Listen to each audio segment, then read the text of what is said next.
Namaskar, I'm Ashok Vyas, and if I say I'm very excited today, would not be a new thing because life offers so much excitement at every step, at every moment. But one common theme, generation after generation, relates to our love for learning. But is that love increasing with the onslaught of technology and especially the arrival of artificial intelligence?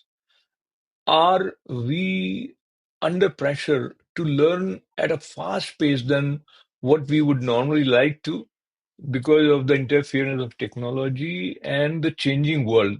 The world is changing on many levels. We will try to see how we are coping up in terms of our ability to learn.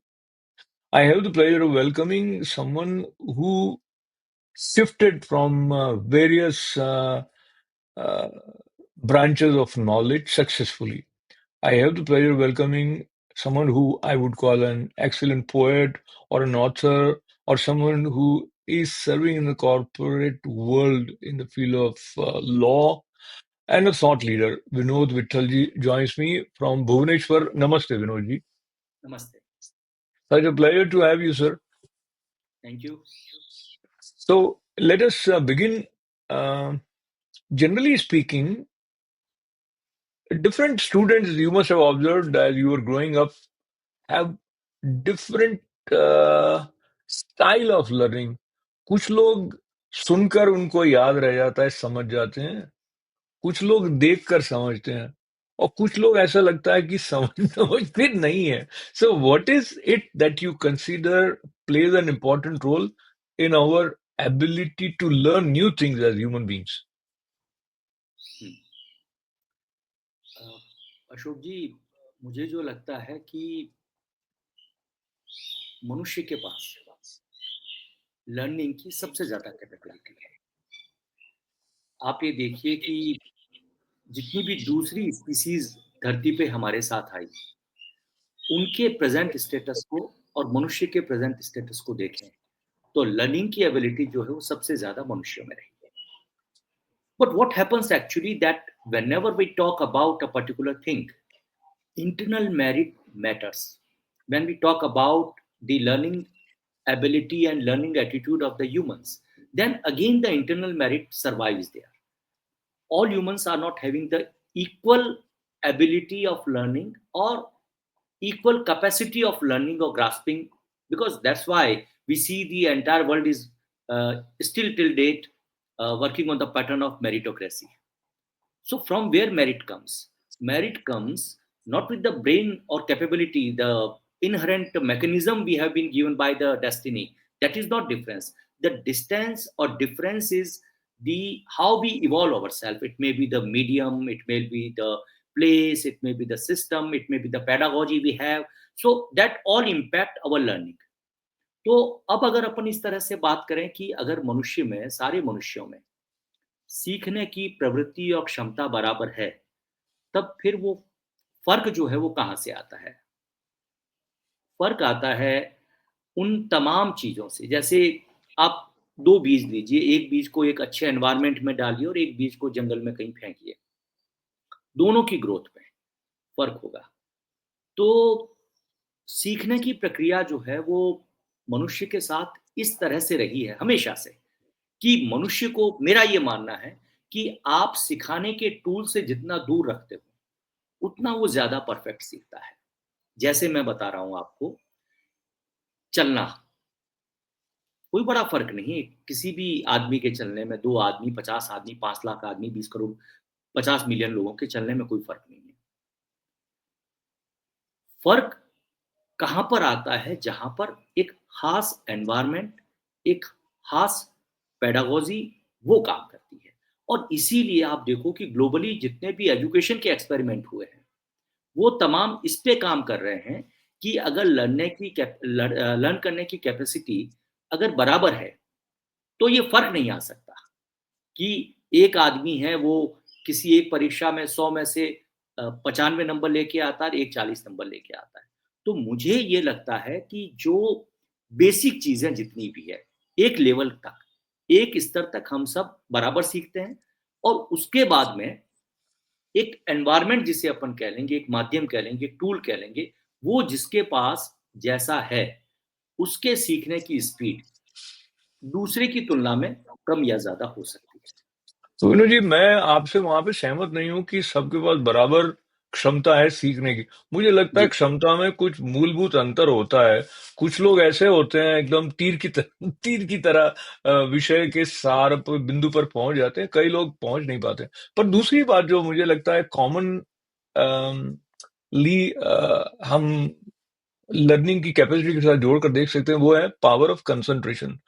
तो उसको लेके मैं पुल जो देख रहा हूँ उस समय में जब इंटरनेट इतना अधिक हमारे जीवन को गवर्न नहीं कर रहा था, और हम्म। अब दूसरा इंटरनेट के साथ साथ ये जो आर्टिफिशियल इंटेलिजेंस है, इसका जो एक नया असर हमारे जीवन में आ रहा है। तो मैं अगर सिर्फ कंसंट्रेशन की दृष्टि से बात करूं विनोद जी, तो आप को क्या लगता है ये अ, हमारी अधीरता बढ़ रही है, उसके कारण कंसंट्रेशन कम हो रही है, या how do you see this playing out? और specially allow me to add, अगर आप अपने बचपन को याद करें और आज के बच्चों के साथ जितने सारे टेक्नोलॉजिकल गैजेट्स उपलब्ध हैं, तो कई चीजों के लिए आपको बहुत मेहनत करनी पड़ती थी, अब उनको करने की जरूरत नहीं है। तो how hmm. It is going to play for their learning skills? Uh, इसमें मुझे दो तीन चीजें लगती है, उसी से मैं मेरे जवाब को विकसित करने की कोशिश करूंगा। एक तो ये कि हमें ये फर्क समझना पड़ेगा कि एक चीज है इंफॉर्मेशन, सूचना, दूसरा है नॉलेज, ज्ञान, और तीसरा है विजडम, रेशनल या विवेक। एक और चीज मैं कहूंगा कि हर टेक्नोलॉजी जो है, उसके आविष्कृत होने की शुरुआत कम से कम 50 साल पहले होती है। मतलब लोगों को ये बड़ा विस्मयकारी वाक्य लगेगा, लेकिन मैं बहुत दावे के साथ ये कह सकता हूं कि आर्टिफिशियल इंटेलिजेंस के आने की शुरुआत कम से कम 50 साल पहले हो गई थी। ठीक है, इसको इस रूप में आने में, विकसित होने में समय लगा। ये एक तथ्य है। दूसरी चीज ये देखिए कि ultimately artificial intelligence is the creation of human intelligence. ये हमें हमेशा याद रखना चाहिए कि किसी भी आर्टिफिशियल इंटेलिजेंस ने कोई ह्यूमन को सब्स्टिट्यूट करने वाली स्पीसी आज तक नहीं बनाई है। दूसरी चीज, अब आते हैं तीसरी चीज की, जो आप मुझे कह रहे हैं कि मैं मेरे बचपन की तुलना अगर आज के बच्चे के बचपन से करता हूं तो उनकी स्पीड में और मेरी स्पीड में क्या फर्क है। निसंदेह अशोक जी, इंफॉर्मेशन के लेवल पे आज के बच्चे के पास जो जानकारियां हैं, वो पुरानी पीढ़ी, मेरी पीढ़ी के बच्चों के पास में नहीं थी। अब दूसरा आता है नॉलेज पे भी। ज्ञान भी नई पीढ़ी के पास बहुत ज्यादा है। ज्ञान को प्राप्त करने की जो स्पीड है, वो भी नई पीढ़ी के पास ज्यादा है। क्योंकि वही जो आप कह रहे हैं कि मेरे बचपन में मुझे अगर रामायण या महाभारत जब मैं कॉमिक बुक के जरिए पढ़ता था, तो मुझे हफ्ते भर का, 15 दिन का, 1 महीने का इंतजार करना पड़ता था कि अमर चित्र कथा जो है वो भीष्म के बाद में कुंती के ऊपर अपना अंक कब निकालेगा। अब ऐसा नहीं है। अब एक बच्चा अगर कुछ नॉलेज गेन करना चाहता है, तो उसके पास में इंटरनेट का एक ऐसा मेगा हाईवे है जो कोई भी चीज उसको केवल क्लिक के ऊपर प्रोवाइड करा सकता है। तो ज्ञान भी जो है उसकी भी स्पीड बढ़ी है, क्योंकि टेक्नोलॉजी तो और टूल्स। जी, ये दोनों जो शब्द हैं, जी। इंफॉर्मेशन और नॉलेज, इसको जी। थोड़ा और स्पष्ट आपके साथ करने की दृष्टि से, यदि मैं जी। ऐसा कहूं कि आपकी नॉलेज आपको हेल्प करती है कि आप इंफॉर्मेशन को कैसे यूज करें, या कौन सी इंफॉर्मेशन गैदर करें जो आपके लिए रेलेवेंट हो, तो ये नॉलेज जो है ये ज्यादा करके इंटरनल स्पेस के साथ संबंध रखती है, या यूं कहें कि इंट्यूटिव वे में भी नॉलेज होती है। और जो ज्यादा करके हम पढ़ाई लिखाई कर रहे होते हैं उसमें हम इंफॉर्मेशन की तरफ ही अधिक बढ़ रहे होते हैं स्कूली जी, जो पाठ्यक्रम में। तो जी। नॉलेज कहाँ से आती है? आती है। हाँ, मैं वही कह रहा हूँ कि इन्फॉर्मेशन जो है, वो बेसिकली सूचनाएँ हैं। वो केवल आप में एक क्यूरियोसिटी क्रिएट करती है कि साहब दुनिया में ये चीज़ें चल रही है। अब जब बहुत सारी सूचनाओं का आप पीछा करोगे और उनको गैदर करना शुरू करोगे, तब लंबे समय बाद में उनको जिस तरीके से आप कंसीव करोगे, जिस तरीके से एनालाइज़ करोगे, जिस तरीके से अपनी मेंटल रिक्वायरमेंट के हिसाब से ऑर्गेनाइज़ करोगे, तो जो ऑर्गेनाइज़ इन्फॉर्मेशंस होंगी, वे बाद में नॉलेज में कन्वर्ट हो जाएँगी। एक उदाहरण देता हूँ, जैसे कि अगर आपको आज के जियोपॉलिटिकल ऑर्डर में यूक्रेन और रशिया के टेंशन को समझना है, तो कुछ सूचनाएँ आपको समझनी पड़ेगी कि 1910 के बाद में किस तरह से इन दोनों मुल्कों में क्या फ़र्क आया। किस तरीके से 1991 में आते-आते रूस जो है वो अचानक 17 देशों में बिखर जाता है। 1991 के बाद में वो जो 16 नए टुकड़े आ गए रूस के साथ में, उनके अपने कल्चरल कॉन्फ्लिक्ट क्या है, फाइनेंशियल कॉन्फ्लिक्ट क्या है, सर्वाइवल कॉन्फ्लिक्ट क्या है, वो सारे अपन समझेंगे। लेकिन इस सब के लिए हमको पहले चाहिए कि सूचनाएँ। और जब सूचनाओं को हम ऑर्गेनाइज़ तरीके से कंसीव करेंगे और कंसीव करने के बाद में फिर जब ऑर्गेनाइज़ करेंगे, तो हमारे पास में एक नॉलेज आएगा। लेकिन मैं जो बात तीसरा शब्द कह रहा था, वो ये है कि विज़डम जो है, वो इससे बड़ी चीज़ है। और विज़डम एक ऐसी चीज़ है that is above the intelligence, कि इंफॉर्मेशन और नॉलेज से you can make any weapon, आप शस्त्र बना लोगे। लेकिन विज़डम जो है वो एक ऐसा एक ऐसा शस्त्र आपके पास में होगा, उस शस्त्र के भी ऊपर, कि उसको उपयोग में लें या ना लें। तो विज़डम जो है, वो मनुष्य को आखिर में विज़डम ही बचाएगी। और आज जिस स्थिति में मनुष्य आया है, उस स्थिति में लाने में भी मनुष्य की विज़डम का बड़ा योगदान रहा। जब हम आर्टिफिशियल इंटेलिजेंस के शोर में बात करते हैं कि देखो साहब, एक मिनी सेकंड्स में हमारे पास में इतनी खरब सूचनाएँ आ सकती है, ठीक है? नॉलेज के लेवल पे आप मुझे कह देंगे कि अगर मैं ईस्ट तिमोर को जानना चाहता हूँ या साउथ ईस्ट एशिया को जानना चाहता हूँ, तो मेरे पास में एक फ्लड ऑफ इंफॉर्मेशन और फ्लड ऑफ नॉलेज आ जाएगा। चूँकि अब आर्टिफिशियल इंटेलिजेंस है, वो आपको नॉलेज नहीं दे रही है सीधा, नॉलेज उसके पास में है और वो उसी को अपने मैकेनिज़्म से नॉलेज में कन्वर्ट करके मुझे दे रही है। और वो जो कन्वर्जन करके जो डिलीवर करता है, वो इतना इन्फ्लुएंशियल है कि वो विज़डम मेरे पीछे रह जाएगी। तो मुझे ये लगता है कि यहीं पे आके कॉन्फ्लिक्ट शुरू होगा आर्टिफिशियल इंटेलिजेंस और ह्यूमन इंटेलिजेंस का, जिसमें आदमी के पास अगर विज़डम है, तो वो इसको ठीक तरीके से हैंडल कर पाएगा। तो विजडम की बात को लेते हुए अगर हम भारत में जो संयुक्त परिवार प्रणाली पहले रहती थी या जी, जिस तरह से संबंधों में एक बॉन्डिंग का जो स्वरूप रहता था, जी, अ, कुल मिला के जब हम सीखने की बात करते हैं तो कुछ बातें अपने आप सीखने में आ जाती थी कि हमें दूसरे मनुष्य के साथ कैसा व्यवहार करना है, या आत्मीयता जो है वो एक आवश्यक तत्व है जो मनुष्य को मनुष्य से जोड़ता है।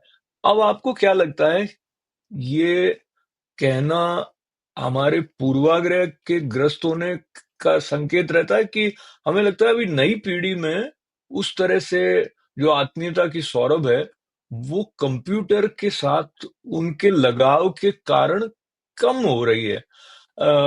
क्योंकि उसके पास अपने पिता, माता, भाई-बहन के पास, मित्रों के पास देखने का, उनको सुनने का समय ही नहीं है। वो ये फ़ोन में लगे और मैं पुनः ये दोहरा रहा हूँ, ये जो आर्टिफ़िशियल इंटेलिजेंस के चलते उनके पास में इस तरह के कैरेक्टर भी आ जाते हैं, जो उनको कैसी प्रॉपर्टी होनी चाहिए वो गाइड करेगा। तो वो बात भी उससे कर रहा होगा, क्योंकि वो तो उससे असहमत होएगा नहीं। जो अ, तो बहरहाल आप क्या समझते हैं, मैं अब लर्निंग टू हाँ, कनेक्ट विद हाँ। People, is it difficult? मुझे ये लगता है कि एक टेक्नोलॉजी के तौर पे जो ये दौर है हमारा, जिसमें एक्सेशन ऑफ इंटरनेट है, आर्टिफिशियल इंटेलिजेंस है, ये बहुत बड़े मास सोशल डिस्ट्रक्शन के तौर पे मैं देखता हूँ। इसको समझने के लिए थोड़ा पीछे चलते हैं। मैं आपको टेक्नोलॉजी के 2 कैरेक्टर बताता हूँ। एक पहला कैरेक्टर जो मैं डिकोड कर पाया वो ये है कि हर नई टेक्नोलॉजी जो है, वो पुरानी टेक्नोलॉजी को खा जाती है। बहुत तेज़ी से एग्ज़ाम्पल दूँगा। आपके और मेरे बचपन में हमने ग्रामोफ़ोन देखे थे जो जा रहे थे। उसके बाद में कैसेट्स आ गए। उसके बाद में वीसीआर और वीसीडी का दौर आया कि एक वीडियो कैसेट्स होती थी, हम फ़िल्में देखा करते थे। उसके बाद में टेलीविज़न आ गया, टेलीविज़न के साथ में मल्टी चैनल्स आ गए।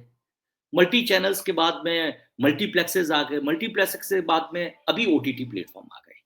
और आप देखोगे तो इस पूरी जर्नी ने अपने से पूर्ववर्ती टेक्नोलॉजी को खत्म किया। बहुत मैं क्रूरता के साथ। मैं टेम्पटेशन मेरा है, थोड़ा सा इंटरप्ट कर रहा हूँ। जी, जो एक जी, ये स्मार्टफोन है, ये तो बहुत सारी चीजों को खा गया। ट्रांजिस्टर को खा गया, घड़ी को खा गया, फोन को खा गया। तो आप बिल्कुल। सही कह रहे हैं जी। अब इसी चरित्र को मैं दूसरी आँख से देखता हूँ और वो ये देख पाता हूँ कि जिस तरह से एक टेक्नोलॉजी अपने से पहले वाली टेक्नोलॉजी को खा जाती है, उसी तरह से एक टेक्नोलॉजी अपने बाद आने वाली नवजात टेक्नोलॉजी के लिए एक स्पेस बनाती है। अब आप ये देखें कि ग्रामोफोन जब जा रहा था और कैसेट जब आई, तो कैसेट आई तो उसने म्यूजिक को और म्यूजिक की इंडस्ट्री को अपेक्षाकृत सस्ते संस्करण के साथ में कम पैसों में लोगों के घरों में पहुंचाना शुरू किया। उसके बाद में वीसीआर वीसीडी आए, उन्होंने और सस्ता कर दिया। उसके बाद में टेलीविजन आया तो पर्दे घर के ऊपर हम सिनेमा देखने लग गए। उसके बाद में मल्टी चैनल्स आ गए। उसके बाद में मल्टीप्लेक्सेस आ गए, अभी ओटीटी प्लेटफॉर्म है। यानी आपके मोबाइल का स्क्रीन जो है, वो आपको बॉलीवुड, टॉलीवुड या हॉलीवुड की कोई भी फिल्म जो है, वो बहुत कम पैसे में दिखा सकता है। 99 रुपीज में आप हिंदुस्तान में 1 महीना तक नेटफ्लिक्स देख सकते हैं। ठीक है। तो हर टेक्नोलॉजी ने अपने बाद की टेक्नोलॉजी के लिए एक स्पेस तैयार किया। लेकिन मैं फिर कहता हूं कि ह्यूमन इंटेलिजेंस जो है उसने एआई को क्रिएट किया। और एआई के करेक्टर पे अगर मैं बात करूं तो इसमें बहुत बड़ी 2 चीजें हैं। पहली चीज तो ये है कि ये मनुष्य के इतिहास की पहली टेक्नोलॉजी है जो मनुष्य के कंट्रोल में नहीं है। सोचिए आप कि अगर आप ये चाहते हैं कि मुझे स्टॉक मार्केट को डील करने के लिए आपको एक टूल बनाना है, एक एआई बेस्ड टूल बनाना है कि इंडिया के जो टॉप 50 स्टॉक्स है उसको वो मॉनिटर करेगी और मुझे सजेस्ट करेगी। आपको ये टूल बनाना है कि अ, मैं मोटा आदमी हूं और मुझे अगर मेरा वजन कम करना है और एक एआई रोबोट आपने मेरी जिंदगी में शामिल कर दिया है, जिसको आपने मेरी इस घड़ी से जोड़ दिया है, तो वो मेरी डाइट वगैरह सब बता देगा कि आप स्ट्रेस में हो तो आप शुगर मत खाइए, आपने आज वॉक नहीं किया, आज आपके 5000 स्टेप्स नहीं हुए। तो एआई जो है सारी चीज मुझे सजेस्ट करेगी। उसको एक बार बनाकर छोड़ देने भर की जरूरत है। लेकिन इससे पहले आप देखिए कि जितनी भी टेक्नोलॉजी आई, वो अपने कैरेक्टर में एक्टिव टेक्नोलॉजी थी, यानी उसका रिमोट आदमी के पास था। हम जब पढ़ते थे तो जगजीत सिंह की कैसेट सुन रहे थे, लेकिन पढ़ना है तो हमने उस कैसेट को बंद कर दिया। तो वो टेक्नोलॉजी पूरी विश्राम ले लेती थी, वो आपको सुना नहीं सकती थी। लेकिन आर्टिफिशियल इंटेलिजेंस क्या कर रही है?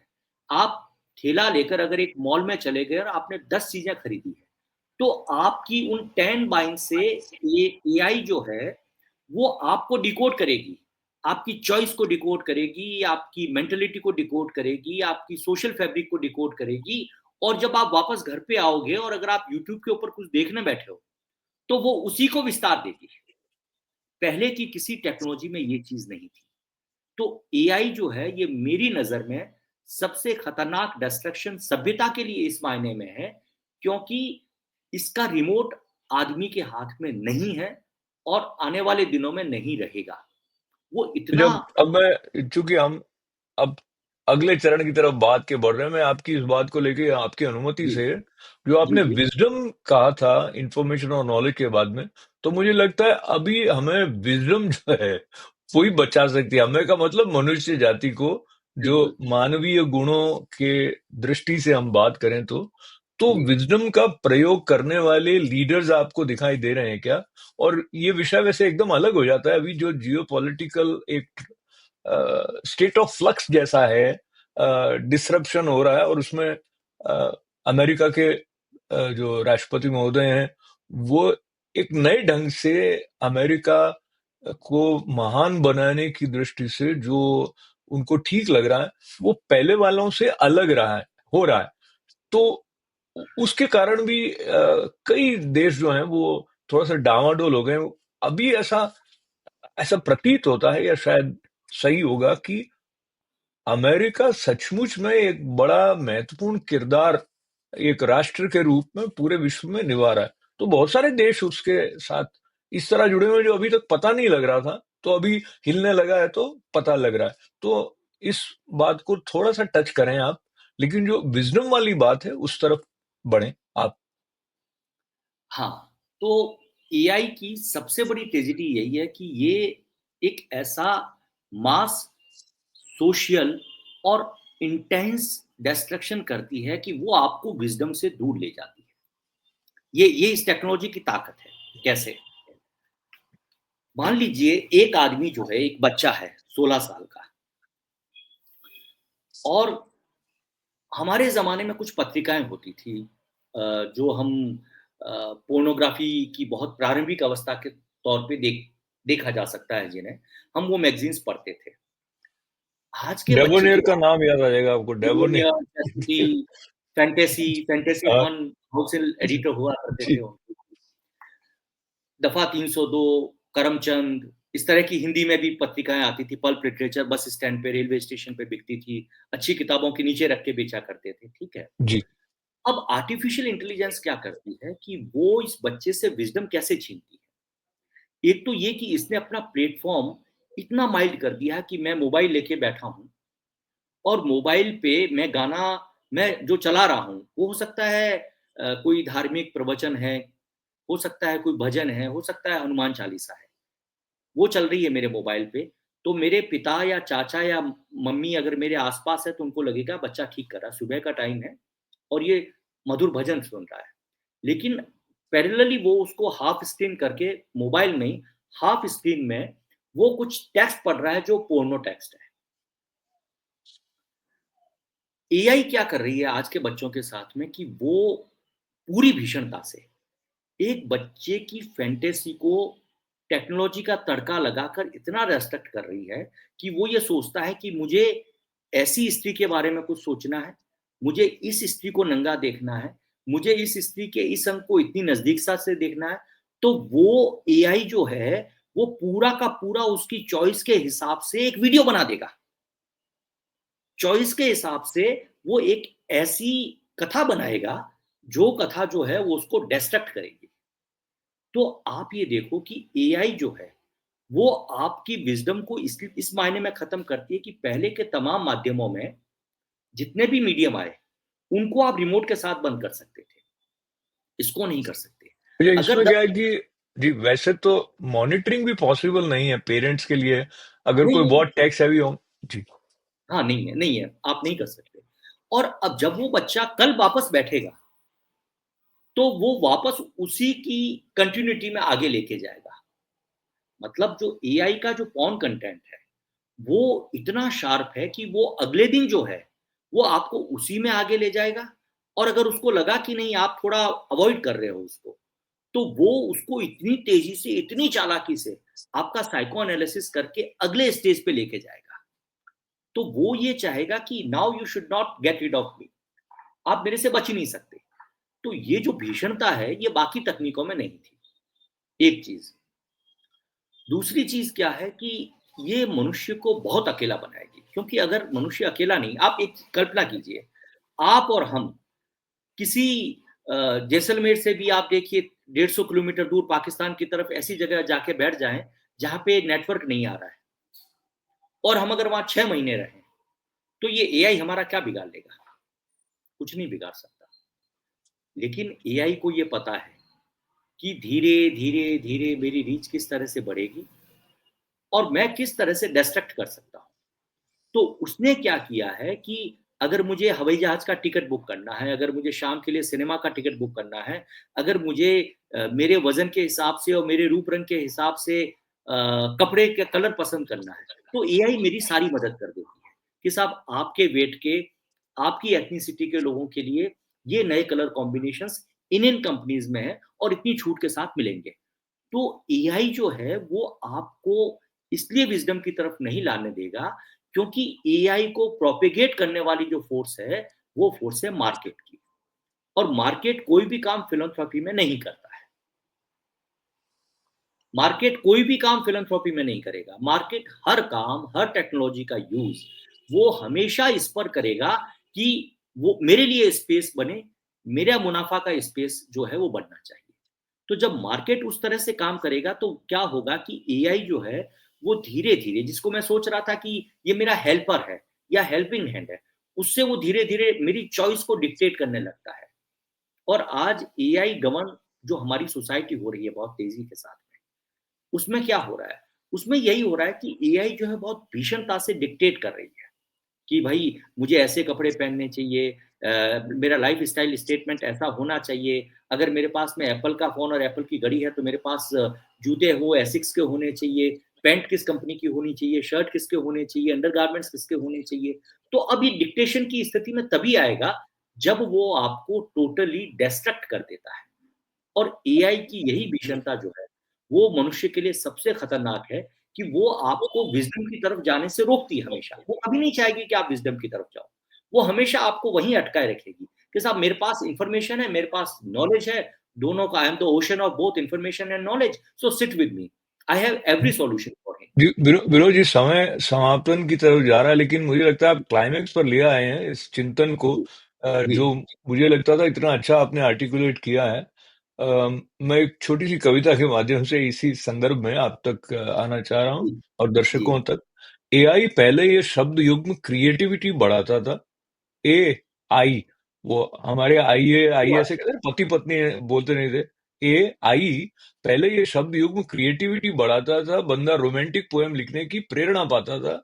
अब ए आई शब्द युग्म छल को बढ़ाता है, स्वांग करने को सही ठहराता है, बीज क्या अंकुरित हुए बिना वृक्ष दिखने की तरकीब बताता है। क्या बंदा बात है। अपनी सृजनशीलता की हत्या होते देख नहीं पाता है। यूं समझिए, बिना दौड़े रेस में ओलंपिक मेडल ले आता है। इस तरह उपलब्धियां बढ़ती जाती हैं, पर एआई से मन का विकास रुक जाता है। और आप जो विजडम की क्या बात बात कह रहे थे, दो पंक्तियां उसकी तरफ, बचेगा जी। बस वो जो अपनी असल प्रगति और दिखावे की प्रगति में फर्क देख पाता है। देखना है अधीरता के फैलते आंगन में अपने भीतर देखने का अभ्यास कौन करता जाता है। क्या तो बात है। जी, बहुत। तो बहुत बहुत आपका धन्यवाद है। और मुझे मुझे अगर समय हो तो मैं 15 सेकंड अपनी बात बहुत तेजी से बिल्कुल, कहूंगा। बिल्कुल। इस बात पर भी हम कभी बात करेंगे कि एआई के दौर में विजडम की जरूरत है और मनुष्य थोड़ा बहुत महसूस कर रहा है। इसीलिए आप देखो कि दुनिया में एक रिवर्स गियर सभ्यता में चल रहा है कि हम सब लोग आध्यात्म की तरफ जा रहे हैं, हम सब सब लोग मेडिटेशन की तरफ जा रहे हैं, हम सब लोग किसी एक इंटरनल सॉलिटेयर की तरफ जा रहे हैं जहां हम खुद के साथ बैठ सके और बात कर सके। बहुत सही बात आपने कही है। तो बात यह है कि सीखना नए आयामों के साथ में हमारे लिए आवश्यक हो गया है, और इसके लिए हम कहीं ना कहीं आर्टिफिशियल इंटेलिजेंस के आगमन को भी धन्यवाद दे सकते हैं, क्योंकि हम हर बार सकारात्मक दृष्टि लेके आगे बढ़ते हैं। तो विनोद जी, आपका आभार है, हमारे दर्शकों को बहुत प्यार के साथ नमस्कार है। धन्यवाद।